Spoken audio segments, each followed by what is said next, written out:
আমরা যাবো হচ্ছে এখন পিসির বাড়ি, তার জন্য রেডি হয়ে গেছি। দাঁড়া তোমাদেরকে দেখাচ্ছি আমার ফুল লুকটা। আর যাচ্ছি হচ্ছে পিসাকে দেখতে। আর পিসা একটু অসুস্থ আছে আর কি, তার জন্য আমি, মা, আমার ছেলে আর ভাগনা আমরা 4 জন মিলে যাচ্ছি। দাঁড়া তোমাদেরকে আমার ফুল লুকটা দেখাচ্ছি।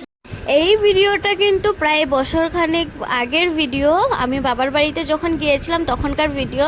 তাই ভাবলাম কি তোমাদের সাথে আমি শেয়ার করি, একটু ভিডিও এডিট করতে করতে এই ভিডিওটা পেয়ে গিয়েছি তার জন্য। আর বাবার বাড়ির ব্লগটা সবারই অবভিয়াসলি ভালো লাগবে, তাই ভাবলাম তোমাদের সাথেও শেয়ার করে এদিকে যাবো কোথায় সেটা তো তোমাদেরকে বলেই দিয়েছি। আর মা আমাকে তালা দিচ্ছিলো, এখন গেটে তালা লাগাবো তার জন্য। আর পিছনে দেখতে পাচ্ছ এটা হচ্ছে আমার ভাগ্নে।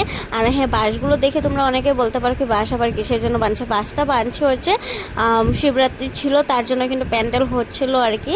আর আমরা এখন বের হয়ে পড়েছি রাস্তায়, আমাদের এইটা হচ্ছে বাবার বাড়িতে যাওয়ার গল্লি। আর আমরা দেখো এখন নেমেও পড়েছি আমার পিসির বাড়িতে এই গল্লিতে। তো আর বেশি শেয়ার করবো না। কেমন লাগলো ব্লগটা অবশ্যই কমেন্ট করে জানাবো, ভালো লাগলো অবশ্যই একটা